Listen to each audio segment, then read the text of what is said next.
Ivy League universities. There are thousands of students who wants to study and dream of studying in Ivy League universities. But my question to you is your $100,000 investment really worth it? Let's find out. Her name is Sanjana. She is an Ivy League student and she actually just graduated from Columbia University, pursued her master's in electrical engineering. And if you have this inception or a dream of studying in Ivy League universities like Columbia, make sure to watch the video till the end, because this video is going to tell you every single thing from the inception to what it feels like to study in university like Columbia. I hope you find this video valuable, and now I'll let you enjoy the video. Hey, I'm Sanjana. I'm originally from Hyderabad. I'm currently working as a software data engineer at QB Insurance in New York. I recently graduated from Columbia University and I'm excited to be on this podcast. And so you did your bachelor's in electrical engineering. No, it was actually a dual degree course. I did a 5-year course from JNTU Hyderabad. So I did my bachelor's in electrical and electronics engineering, and there was like a 1-year extended MBA as well. Cool. So at some point you realized that you want to do masters. Why did you think about doing masters? Okay, so I feel like I've always wanted to like study abroad ever since I was a kid. I want, you have that thing in India that, once you grow up, you want to go abroad and study. Mm. But until it actually came to it, I didn't really think that I was going to do it.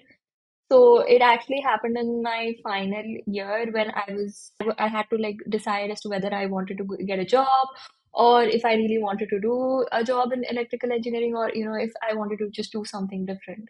And then it just hit me that maybe I don't want to do a job in electrical engineering and I want to do something beyond it. And that's why I thought a master's degree would help me in making that Mm. transition. So I wouldn't say it was on a certain day that I decided. It was more of a like a period. I'm like, okay, now I think I'm gonna do it now. Yeah. And then obviously the first thing I did was I went to YouTube and I looked for videos on how should I end up doing masters, and I came across your video, and then it's actually true. I mean, I did end up watching one of your videos, and that kind of convinced me that it's Mm. quite possible for someone who does not have like particular experience in the field to still go do masters and get a job in whichever field they like.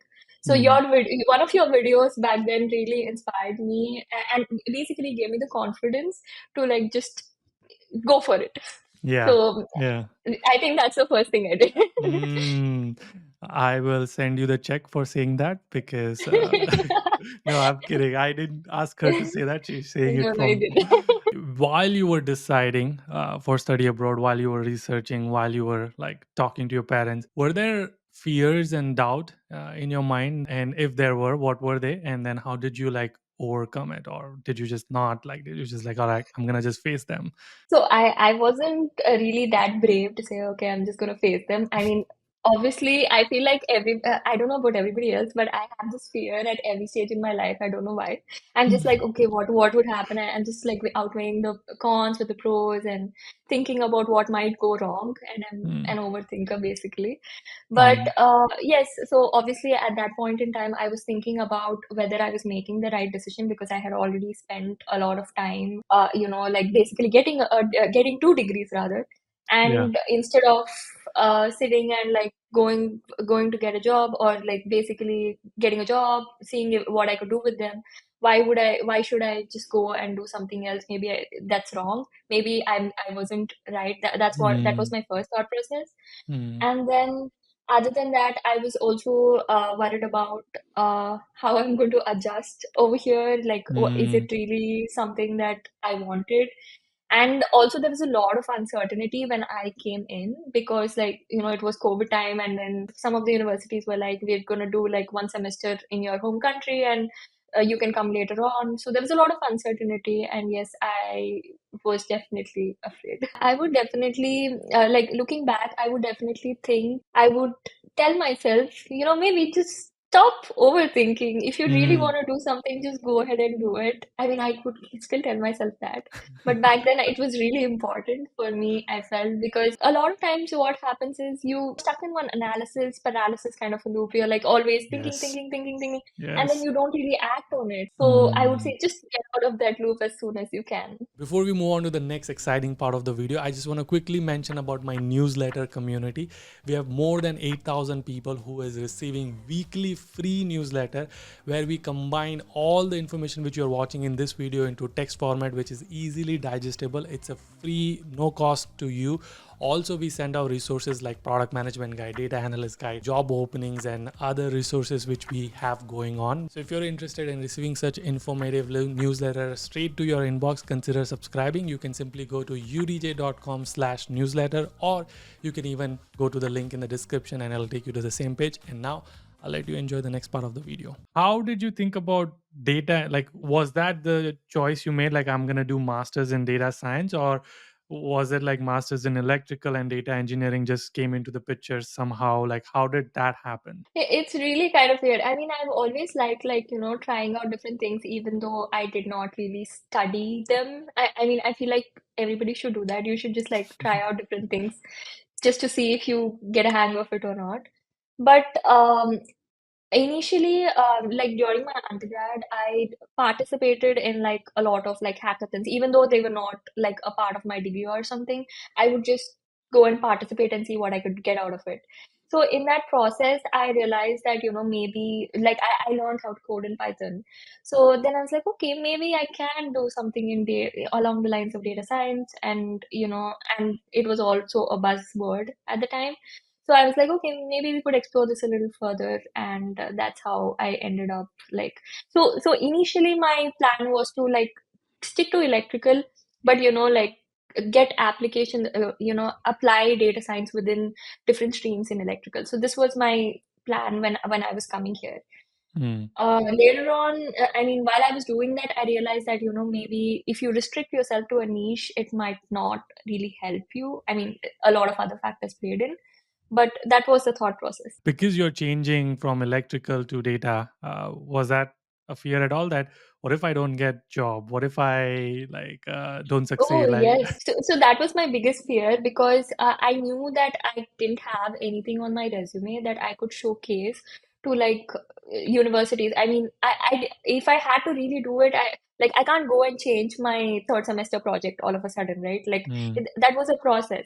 So since I had already like participated in a few hackathons and the projects were somewhat relevant, I ended up putting them on my resume, and somehow they worked. Hmm. But other than that, I would say it was definitely scary in the beginning to just venture out into something new that I had no clue about. I want to tell the story to everybody. I mean, I know that Yudi is known for being kind, but then there was this one incident, I was preparing for GRE, and then the day before I was writing the exam, I got like really, really anxious, and I was awake Hmm. at like 1 o'clock in the night. I was like, what am I going to do? What if I fail this exam? What if I don't even pass? So I don't know. All of a sudden, I ended up watching one of Yudi's videos, and then I don't know why. I just texted him. I just texted him saying, Yudi, you know what? I have my exam tomorrow, and I'm really anxious. And I wasn't expecting a reply from him, but Hmm. he actually replied the same day. He actually replied the same day saying, you know what? It's okay. I was there. It's not the end of the world. You can do it, and something like that. And when he said that it's not the end of the world thing, it kind of stuck with me, and I was like, okay, it's not the end of the world. It's good. Right. Yeah. Yeah. Yeah. Yeah. That's so amazing that we connected that way. And now, like, look at it, full circle. Now you are going to be the inspiration for all of the other people. But I'm glad I did respond, and I'm glad we got connected. So, with this profile, 320, 108, 9.6, no work experience, what all universities did you apply, and what were your admits and rejects? So I didn't, or to be honest, I was just looking at that plan of, stick to electrical, include as much data science as you can into it. Hmm. This was Hmm. my plan. So Hmm. I was only looking at universities that offered such flexibility. Hmm. were in the middle. My ambitious universities were Columbia and Duke at the time.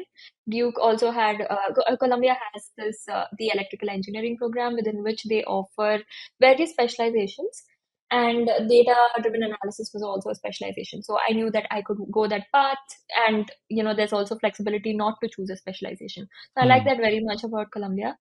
Hmm. Then there was also Duke, which was offering an interdisciplinary program with similar kind of flexibility. I want to dig deeper. Why did you choose Colombia? Before that, what was the application process? Is it which is pretty similar because I know some universities have interview process. So, what was like in terms of like application process? When did you start, and like what was the process for all these universities? So I would say I started pretty late. I Mm. started in October. I gave my GRE in October. That's when I texted you, Yudi. Mm. So so yeah, and then I wrote my TOEFL in November, Mm. and I actually started applying to schools in December. So which was pretty late. Like people generally start in August only. But that was because I was really like confused and I wasn't really sure what I was going to do. So that's my excuse. The first application I sent in was for Northeastern in the beginning of January, and Columbia in the beginning of February, Mm. and the remaining also around that period only, Jan Feb time only. I got an admit from Northeastern within 15 days of submitting an application, and the same was the case with Columbia. So I knew Nice. for a fact that I was going to USA. Yes. So you were And pretty clear that if any of this admit comes, I'm gonna go. my first, I knew my safe school was UT Dallas, but I was pretty confident that I would get into Northeastern, and Northeastern is also a good school for data science. So I was like, Yeah. okay, something, I think I can just manage. But then, what came as a pleasant surprise was Columbia. So after submitting the application, obviously the SOP, LOR, I think there were two LORs, one SOP. And yes, after submitting it, I got an interview like 1 week later from Columbia. There's a Interview video for interview. Colombia. Okay. Okay. Yes, yes. Hmm. Yeah. And they asked me to submit like a video interview. It was not an in-person kind of an interview. It was just a recording. Hmm. But it came in 1 week later, and after submitting that, I think that's when the And application what's process the was done. video interview like? What do they ask you to make video on? So it's like a virtual interview where on the screen you get a couple of questions. Okay.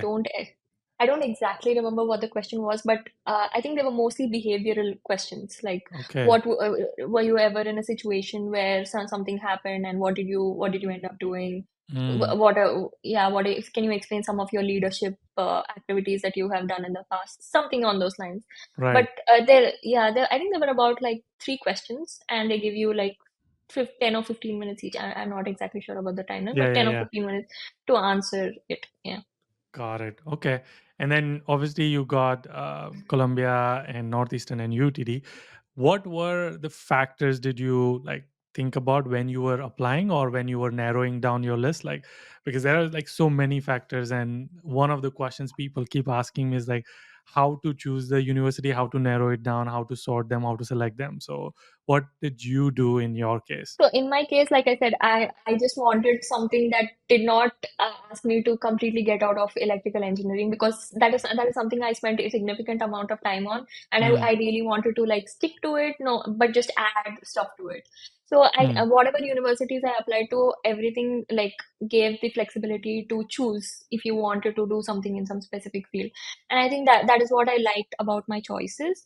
But other than that, I think I was for some reason avoiding universities on the West Coast. I don't know why. When I was obviously finalizing the university because of the course structure, I definitely went to see, like it's not. I would say it's ambitious to think that you'll know which course is present, because a lot of it happens after you come here. But you get a fair idea of what kind of courses you want to take, Hmm. and like what kind of courses that particular department offers beforehand itself.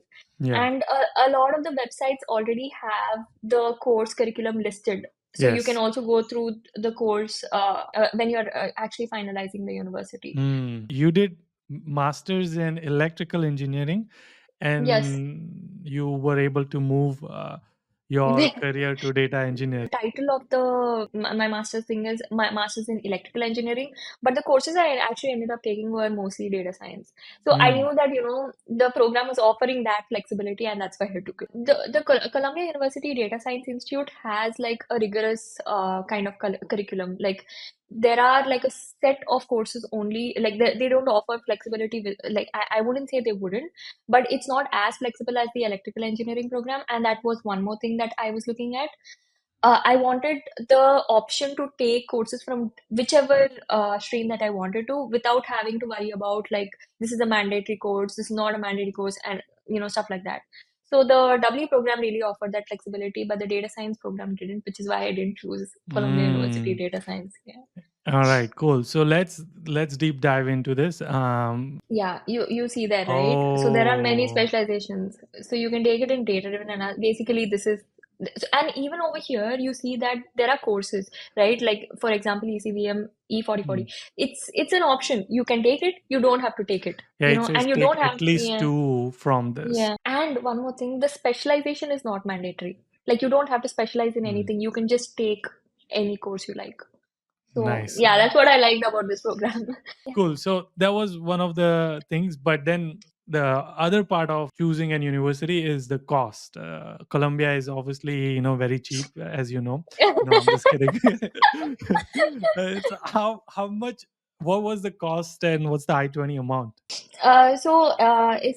I think my exact I-20 amount was about $88,000. Uh, Wow, wow, that eh, is so expensive. Right, and and that and that does was not just for the first include. year. Yeah. Does that include cost of living? Yes, it includes the cost, but that's only for the first year. But effectively, I ended up paying for my course just to finish the course. I paid around $85,000, and the cost of living was on top of that. But isn't it that for only 1 year? So was your master's more than 1 year, or was it 1 year? It was 3 semesters. 3 semesters. So Okay. yeah, it I came in August. I did August to basically fall, then spring, and then I didn't take any course. Like I did my internship during the summer, and then there was another final semester that I took at Columbia. And then obviously you had scholarship, which we haven't yet touched So on. before you give the hype on the scholarship, let me just talk about how much it is. Okay, the scholarship was $2,500, which is Oh, nothing. okay. Okay. Still 2,500. I mean, yeah, from the $85,000, it's not gonna be like a lot, but did you have that for all 3 semesters? No, that was a one time. So I think it was a department specific scholarship. So basically Columbia is known for not giving out scholarships. So the electrical engineering department has something called a Nikola Tesla scholarship, and it is only given to like a couple of students per year within the program. So I Hmm. was like one of the people, and it's just a one time thing. So and also like throughout the year they end up doing a certain set of activities only for like Tesla scholars. That was also there. Yeah. Did you end up taking a loan or were you able to pay by yourself? I obviously ended up taking a loan. Yeah, Yeah, but not you took. not entirely. My parents also supported me partially, but Right. I did end up taking a loan. This might be something like we might cover in separate part of the video, but are you close to paying off the loan? Do you feel like you're going to be able to pay off the loan? Yeah, I think it's quite possible at this stage because I've already been like working for 7 months and I have been paying. So I think I will be close to paying it off. Let's talk about visa interview. I'm assuming like visa interview must be like a piece of cake because they are like, oh, Colombia, welcome, please. Actually, yeah, Uh, I was pretty stressed, like in terms of what they were going to ask because I had to show like proof of funds, and Colombia is obviously a little on the expensive side. So mm. I ended up like prepping for what I was going to say in case they ask that proof of funds question, or like family ties. Do you have strong home country ties? So those were a couple of questions that I prepared for. Now I'm curious, what was the questions they asked you for your Columbia University? So they asked me basically how I was going to cover my tuition. I think that's an Okay, obvious they question. did. Okay, they did Yeah. ask you. Okay. Yeah, and they also asked me what my parents were doing, like what the nature of their work is, and yeah, and I think the final question was, what I wanted to do, whether I wanted to return to India after finishing my degree, and what I expected to do with what I was going to do with my degree. So I just told them that, I want to apply whatever I learn over there at Columbia in order to help my family business.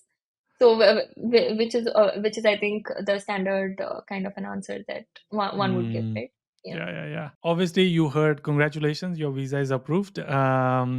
As soon as you got that, your visa is done. What did you do from there before you landed? Like, what are the things you are like? Okay, and when did you do your visa interview? Was it April, May? That was in April, May. You know that COVID had hit at that time. This Oh. was in 2021. I got my interview in July, and I basically got it in the first week of July, I guess. And then I was traveling like 3 weeks later. Nice. Okay, so roughly 1 month. What did you do in that 1 month time frame? I think what one would do shopping. I went out shopping immediately. As soon as I heard that, I shopped a lot, and then obviously I booked my ticket and it was pretty late, and I still ended up getting the ticket. So I was like, okay, whenever I get it's okay. My classes were actually starting in the first week of September, and I ended up like getting a slot like only in the 15th range. So I still had like 2 weeks, and I was like, okay, that's cool. Yeah, but what about apartments and roommates? Were that done before Uh, you landed or after? the moment I got my visa, I knew I was going. So I was really keen on finding roommates. And at that point in time, honestly, everybody had already formed their groups of Right. who they were going to live with. And I'm like, I'm pretty late. I still have my coursework going on. I don't know what I'm going to do here. And but I ended up getting lucky because Columbia was already conducting. So they do this PDL session before you even start school. So it's a 1 month. I think they started 1 month before or something in May What's only. They PDL?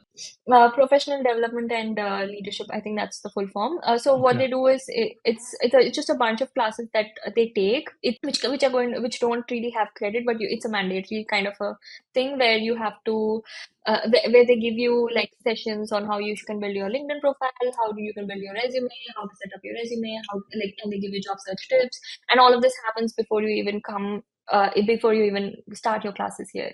I was going through those sessions, and during the course of the time, they had created a couple of Slack groups for Hmm. Columbia people alone. So I Oh. ended up messaging in one of those groups saying, I'm looking for a roommate, is somebody available?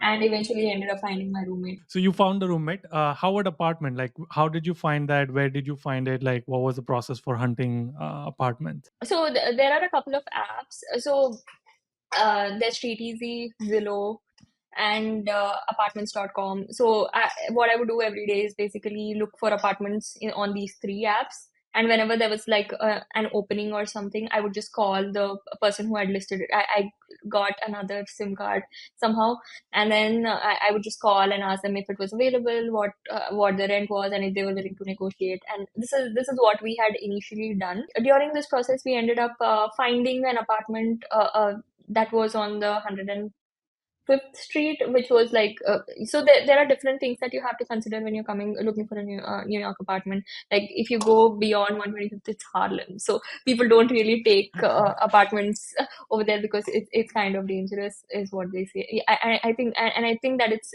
with good reason that they say that it's dangerous. So I was looking at, maybe Upper West Side or close to Columbia University. I didn't end up finding anything close to Columbia University, but I did end up finding something on the Upper West Side.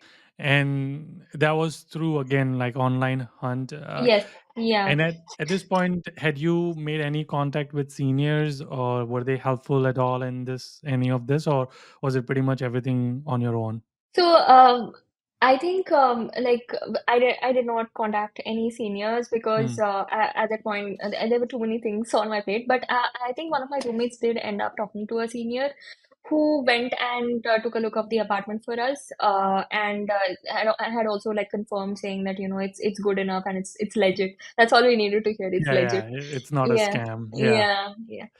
And So did it require like a co-sponsor or something guarantor for your apartment, or were they like okay doing everything online? So they were doing everything online, and for the guarantor, they just asked us to opt for another service, a service that it can Ah, just give us, yeah.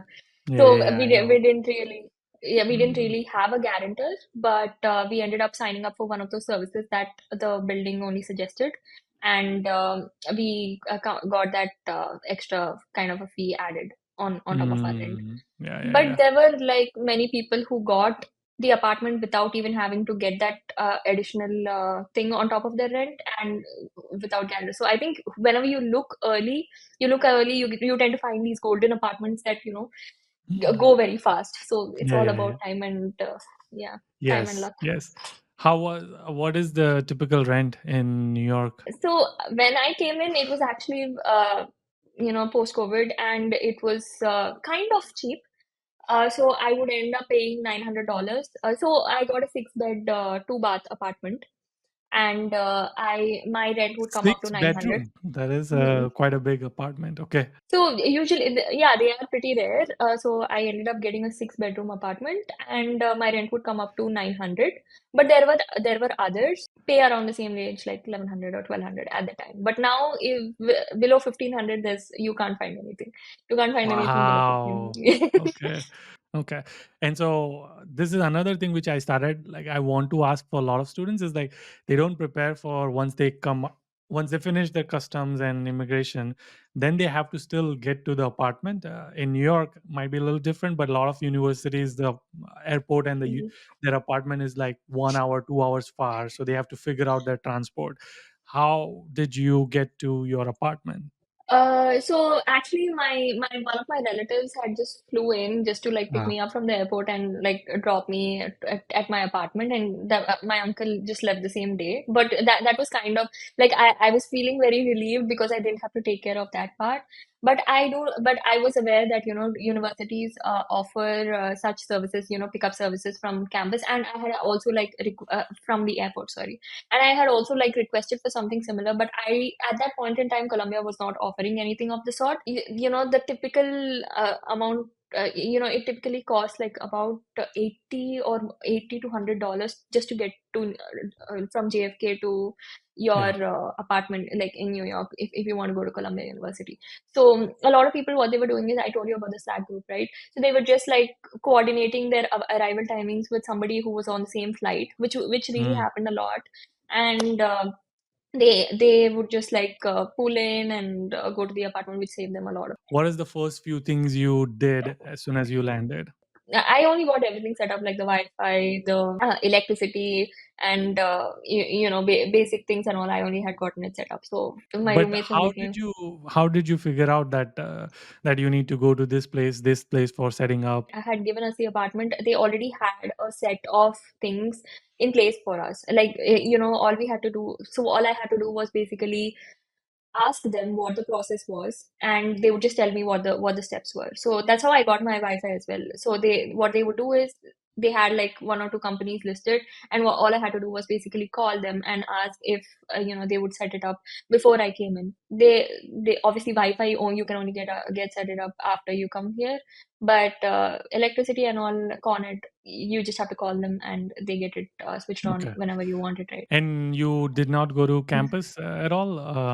I did. Actually, I did. So my campus was a walkable distance for me. It was 20 minutes, and it was just a straight road. So I kind of knew that I won't get lost. And it's very difficult to get lost in New York. It's pretty straightforward.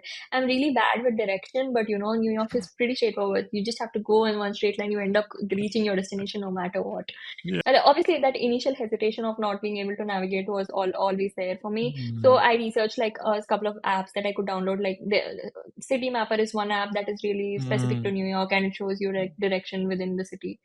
So that is something that I had downloaded, and then I started like basically just navigating on City Mapper and going to campus. And then when I finally came to campus, I'm like, oh, okay, I'm here. So what do I do next? So I got my ID card. That was the first thing I did, and then I ended up meeting my career placement officer, my the other people that who were teaching the PDL courses and stuff. Ended up meeting them, and then I just took a stroll around campus, and it just felt It's like a very beautiful surreal. campus. Yeah. Yeah, it just Yeah. feels very surreal. It just felt very surreal for me to be there. Mm. But yeah, For I people who ended up don't know liking it. Columbia University, many movies are filmed on the campus. Mm, Spider-Man, Kabhi Alvida Na Kehna, if they are like Bollywood fans. So yeah, there's like a lot of movie, and I love the campus. I was on the campus, and obviously you yeah. didn't meet me there because you didn't want it to. That's okay. Yudi.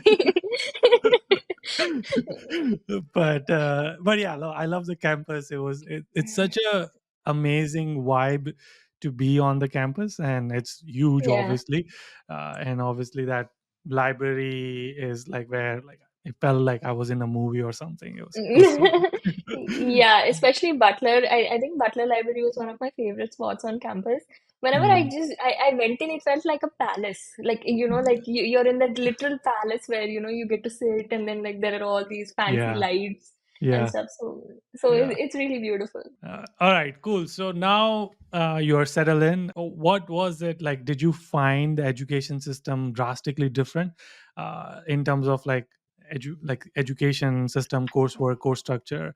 What were some of the shocks or surprises? Like, oh wow, this is so different. So, I mean, I felt a lot of that, but I wasn't sure if I was feeling that because of the education system or because because I was just taking courses that were Ah, outside of what I studied. So that I mm, was really like confused. Like, is this probably this is what people do? People probably just randomly open their assignments and start coding in class. Maybe that's how it is. I always take my time at home, but like there were these subtle shocks and all, but more than that, I felt like everything that they taught in class was just like what that 3 hour class per week thing really shocked me. Like I mean I'm like why are they not taking classes every day? I'm used to taking classes every day. I really didn't know that you could just take one class or maximum two classes a week and then like all you had to do was turn in your assignment and other than that there's nothing else. And then yeah.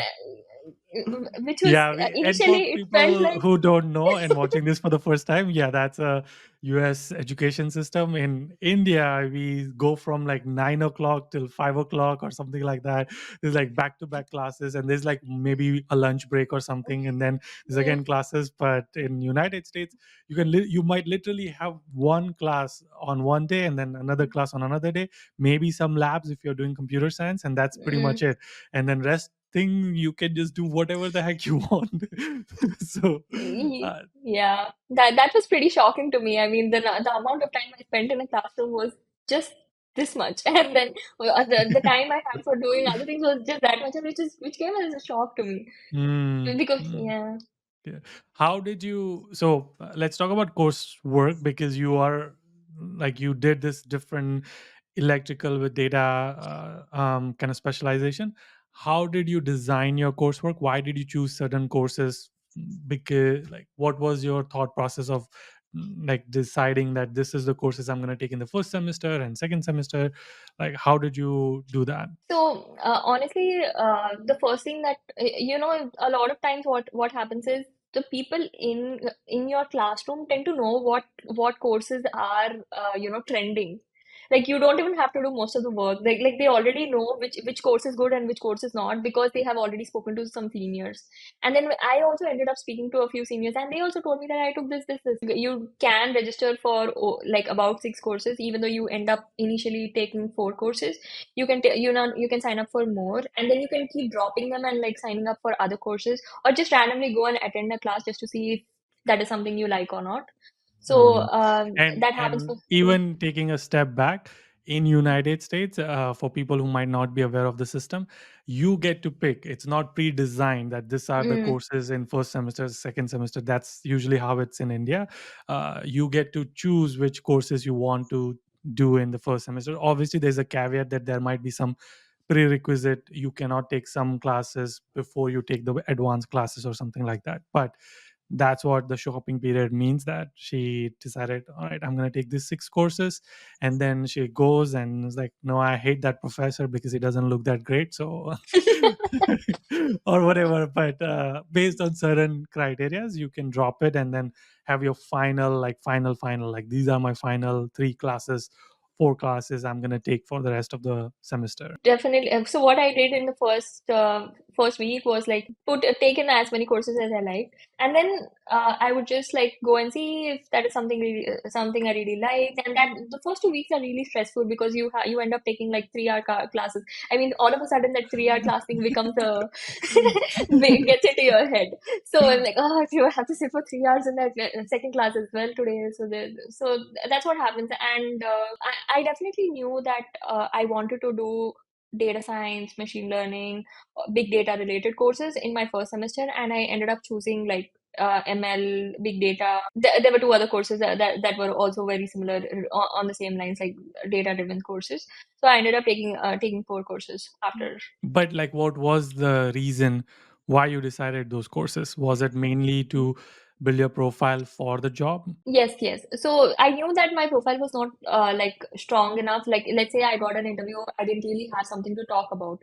So what I was really looking at was more than having to explain like concepts to to like people. I feel like everybody likes stories. I like stories, so I assume that the person who would be interviewing me also would like a story, and I really wanted to resonate with like the project that I did in a particular class and why I did it and what the real meaning or what the real world meaning of that particular project would be.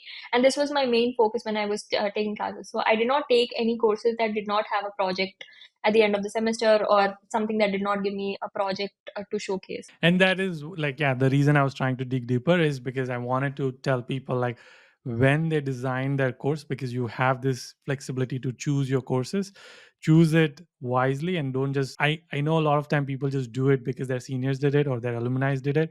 Mm. But also think about your career goals, like their career goals might be different than yours. So just understand what is the outcome of the course which you are choosing, and is it going to align towards your career goal, and choose that way.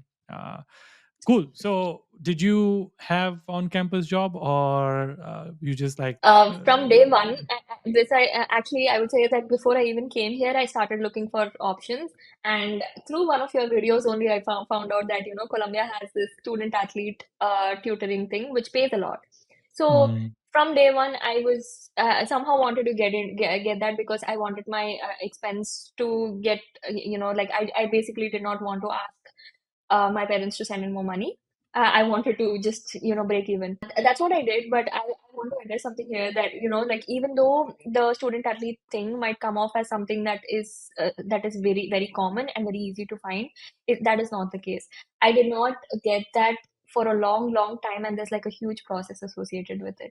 Yeah, that was my first preference, but I did not end up getting it. Like I did get it, but there were not many students who were assigned to me. It's very difficult to like at Columbia to get a TA or like an RA position in the first semester. So what I did was I started focusing on course assistant positions.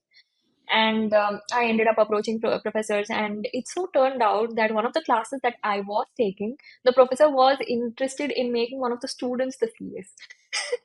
So I oh ended up wow. becoming yeah, so I ended up taking that position, and I ended up getting a CA job. So yes, at Columbia, I think every university has their own definition of like positions they have. But at Columbia, this what a CA does is basically grades the papers. Like when he had announced that he was looking for somebody to fill that position, and he basically came to class and asked us, "Is there somebody who's looking for?" Is there somebody who's looking for a job because I have an opening and I'm really hard pressed for time and I really need somebody. So at that Mm, point in time, we didn't really know if we would be like, it's very counterintuitive, like you won't be going in. So, but then I simply thought, okay, maybe he would be interested. We never know, and I was also like a little desperate. So I yeah. was like, so professor, can I become the CA? And he was like, okay, sure, show me your profile. He ended up asking me questions related to the course and what I had done before in relation to that course. What was the salary range for those positions? I did get like 2,500 for that particular semester for the course. Like it wasn't hourly, it was basically a uh, semester. at the end of the semester they paid me for that position, and I got 2,500. So which made it even more difficult for me to like cover my rent, like because if I'm going to get it later on, I'd rather, like, Oh, so you didn't not get paid until the end of semester. end of the semester. Yeah. So I ended up That finding like, sucks. yeah, Yeah. another position that was Okay. like, yeah, so I did like three jobs in the first semester for on campus. Like, one was a student athlete tutoring one, which I didn't get a lot of students for, and then my other job was as an examination proctor. So this was, I think, the best decisions that I took in the first semester, because didn't really have to do anything for that position other than just going and sitting in that particular position in that particular place for disability services to basically monitor the exam and hand out like papers. Yeah, And and make sure I people would, are not copying from yeah, one another. that's all.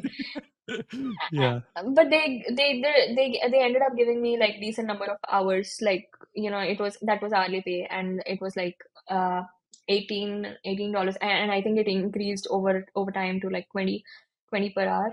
So I would get like Mm. a solid 12 to 14, and then I would do the remaining for the CA. Just so people are like disclaimer and people understand, she did three jobs doesn't mean that you can do 3 20 hours job. It was Mm. under 20 hours, and that's why she had to do three jobs. If one of her job was meeting 20 hours, then she couldn't do all three. Cool. Okay, so that's good. How's the scene like in general for on campuses? Like, easily available? Is it hard? Is it like what's So I would say that if you are looking for it, you will end up finding it. Mm, But you have to like look for it rigorously. It's not like that mm, open, like, but mm, especially in your first semester. I think that's the case only for the first semester, because second semester onwards, they only start sending out like open positions. These are the open positions, TA positions. If you want, you can apply. So all of this is not available to like first semester students. So mm, first semester is the only struggle. So another problem that I faced in the first semester was I didn't really get my SSN appointment. So I think this is something that I wasn't aware of. mm, So even though I was making money, I wasn't really getting paid. So a lot of problems. So, mm. that happened, like, it took like about 2 months or something before I got the appointment, and it got approved. But So then you got a after, big paycheck. yeah. Yeah, Yeah, yeah. so till then I was looking at my parents for support. Yeah. Right, right, right. Okay. And then what's the total cost of living for people who are living in like for Columbia University or like people going to that? So it depends upon your living situation. If you're like mostly in and around Colombia, mostly people prefer to take their own private bedrooms, and they don't really share. So if you take that into consideration, like it come for me, it came to around 1,500 per month. Rent plus utilities plus mobile plan plus Wi-Fi plus like food and other stuff. It came to about 1,500. But now I think 1,500 is just the rent. You have to spend more than that. Is it true that because you went to Columbia, you get internships and full-time job no matter what? I did not, I would say that I did not really, a lot of interviews just because I had a Columbia brand on my resume. I don't think Mm, that becomes like that. That was my assumption as well. But that was not exactly the defining factor. I think people look for a lot more other than just the brand or like the ranking of your university. It's more about mm. how complete and how relevant your resume or your profile is to the job that you are applying to. And I think that is what makes all the difference. And it's not just the. I'm so glad you said this. I've been saying this, but people like just assume that oh, it's Columbia brand Ivy League, so that's why I'll get a job. Even people who go to like Ivy League, they still struggle with job. It's not like because Sanjana went and people are just gonna come running to her and get the job. And we will talk about her job search journey in a separate video. But yeah, so I'm glad you did. One other thing I think about Columbia is the brand, but also the peers around you are highly motivated and ambitious. So that also kind of helps you to be driven and ambitious. I don't know. That's what I've heard. Is that true? I would say that many people like I went to the school in the assumption that like I thought I would like really come out with that Ivy League tag and all that, but more than that, what really happened was I was surrounded with these really extraordinary people. Like even in your classroom, all of these people have such extraordinary ideas. And then when you look at them, you're like, okay, I'm not doing anything on these lines. I should just think differently and I should just be different. Okay, this is also a possibility. Like it really Mm. like sparked my creativity and like intuition just because I attended school along with them. So Yeah, yeah, and that's the, there's this saying like you are who you are around the five people around you. So, so it is true, because if you are around those people who are less ambitious, lazy, not driven, you will also become like that. become You'll, one of them. Yeah. yeah, you'll pick those traits in you as well. So yeah, 100% agree. But if there are people around you more driven, you will also want to do something like that. I guess here's the controversial question which I was gonna ask you. It's like, now that you have finished Columbia, would you do it again through Columbia, or you're like, I might actually choose a different university? No, definitely not. Given an opportunity, I would definitely choose Colombia over and over again. Mm, I don't think I would. I'm saying this not because of like basically the fancy title or the ranking or whatever. Like it's just about, like how you go in as a person and how you come out as a person. And I feel like a lot of the experiences that I had at Columbia really changed me. Basically opened my mind and into different things and things that I didn't even think I wanted. I really felt like people around me just motivated me into getting such things. And even the professors, just like everything on campus just makes you wonder as to what you are doing and like what you can do beyond that. So I think I would definitely choose Columbia over and over again. mm. I know this. You kind of said like good things. What are some of the cons? Who should not go to Columbia?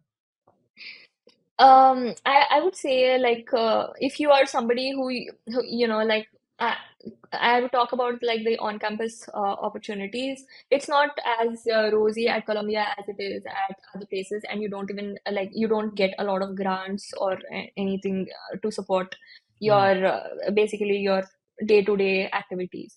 So if you don't have that like a say like saving in place just in case something wrong happens, and if you think that maybe you would need that support from day one, maybe just try to understand how you can overcome it, like how you are like just try and be prepared. I would say be prepared as to what you are getting into.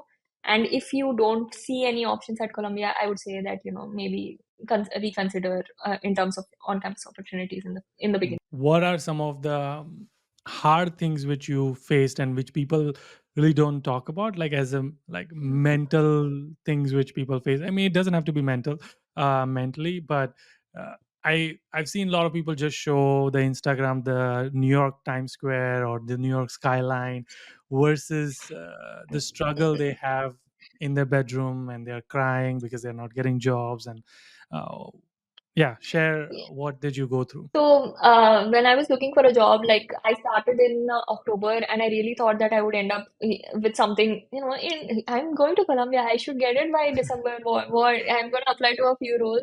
Maybe that's how it's going, that's how this system works, that's how United States work. So, but that did not happen, and I didn't get my first call until the end of January or even the beginning of February. And I realized that it's not always what you think like you'll get. It's also about like a lot of unseen devils that exist in just in USA, just around you. Like you don't Mm. even see them coming, and they're just coming. So yeah, there were a lot of down days. There were a lot of times when I felt like I wouldn't end up getting anything. But I just thought, the only thing that worked for me was like not giving up. And I know that this comes as a cliche answer, but that's all you can do. That you just have to keep going, and something will just open up. So stay there, you'll get something. All right, one final tip for anyone who's aspiring to come to United States to study, maybe in Colombia, maybe not in Colombia. What advice would you give them? I would say just try different things. It's just don't stick to something just because you've spent most of your time in the past doing it. Maybe try different things, and you never know what you'll end up with or what you'll end up liking. Thank you again, Sanjana. I think this is like a very in-depth review of Colombia and then like the entire student journey. So thank you again, and I can't wait to do this one more time where we talk about how you got as a data engineer job and what was your job strategy, etc. But until our next one. Keep smiling and keep hustling.